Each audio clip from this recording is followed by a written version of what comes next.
खाटू श्याम मंदिर के निर्माण की कहानी। दोस्तों, भारत के सबसे प्रसिद्ध कृष्ण मंदिरों में से खाटू श्याम जी का मंदिर पहले बर्बरिक नाम से जाना जाता था। ये मंदिर महाभारत के दानव को समर्पित है, इसीलिए ये कहना गलत नहीं होगा कि खाटू श्याम जी की जीवन कथा की शुरुआत महाभारत से शुरू होती है। बर्बरिक घटोत्कच और नागकन्या मौरवी के पुत्र थे।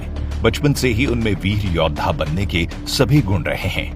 उन्होंने युद्ध करने की कला अपनी मां और भगवान श्री कृष्ण से सीखी। उन्होंने भगवान शिव की घोर तपस्या करके 3 बाण प्राप्त किए। कहा जाता है कि बर्बरिक के लिए वो 3 ही बाण काफी थे, जिसके बल पर वो कौरवों और पांडवों की पूरी सेना को खत्म कर सकता था। युद्ध के मैदान में बर्बरिक दोनों खेमों के मध्य एक पीपल के पेड़ के नीचे खड़े हो गए और घोषणा कर डाली कि वो उस पक्ष की तरफ से लड़ेंगे जो हार रहा होगा। फिर क्या होना था?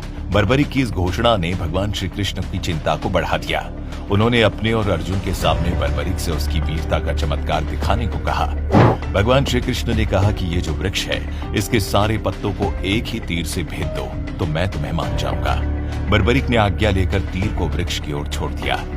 तीर सारे पत्तों को छेदता जा रहा था, तब एक पत्ता टूटकर नीचे गिर पड़ा।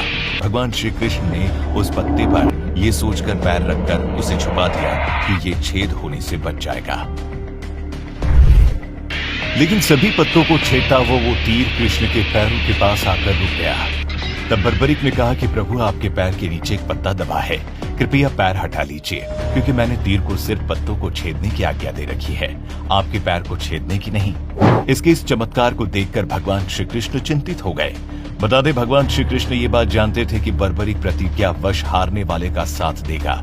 यदि कौरव हारते हुए नजर आए तो वो पांडवों के लिए संकट खड़ा करेगा, और जब पांडव बर्बरिक के सामने हारते नजर आए तो फिर वो पांडवों का साथ देगा। इस तरह वो दोनों सेना को अपने एक ही तीर से खत्म कर देगा। तब भगवान श्री कृष्ण को एक युक्ति सूझी और वो ब्राह्मण का भेष बनाकर सुबह बर्बरिक के शिविर के द्वार पर पहुंचे और दान मांगने लगे। बर्बरिक ने कहा, मांगो ब्राह्मण, क्या चाहिए? ब्राह्मण रूपी भगवान ने कहा कि मुझे जो चाहिए वो तुम दे नहीं पाओगे। लेकिन बर्बरिक कृष्ण के जाल में फंस गए और कृष्ण ने उससे उसका शीश मांग लिया। बर्बरिक द्वारा अपने पितामह पांडवों की विजय हेतु स्वेच्छा के साथ उसने अपना शीश दान कर दिया। इस बलिदान को देखकर भगवान श्री कृष्ण ने बर्बरिक को कलयुग में स्वयं के नाम से पूजित होने का वरदान दिया। आज बर्बरिक को खाटू श्याम के नाम से पूजा जाता है और जहां भगवान ने उसका शीश रखा था उस स्थान का नाम खाटू है।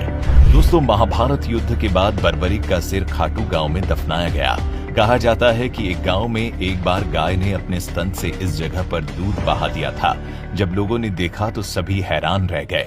इसके बाद जब इस जगह को खोदा गया तो बर्बरिक का कटा हुआ सिर मिला। इस सिर को एक ब्राह्मण को सौंप दिया गया। वो उसकी रोज पूजा करने लगा। एक दिन खाटू नगर के राजा रूप सिंह को सपने में आया, जिसमें मंदिर का निर्माण कर बर्बरिक का सिर मंदिर में स्थापित करने का आदेश मिला। जिसके बाद कार्तिक महीने की एकादशी को बर्बरिक का शीश मंदिर में सुशोभित किया गया, जिसे बाबा खाटू श्याम जी के नाम से जाना जाने लगा। तब से ये मंदिर प्रसिद्ध हो गया।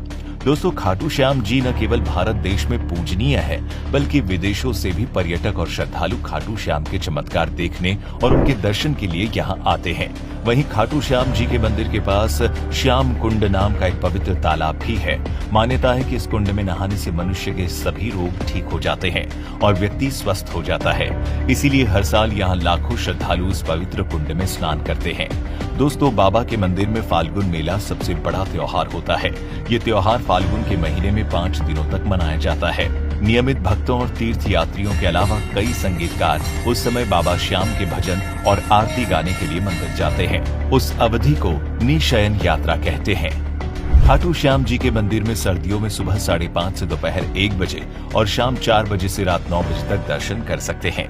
वहीं गर्मियों में सुबह 4:30 से दोपहर 12:30 बजे और शाम 4 बजे से रात 10 बजे तक भक्त दर्शन कर सकते हैं।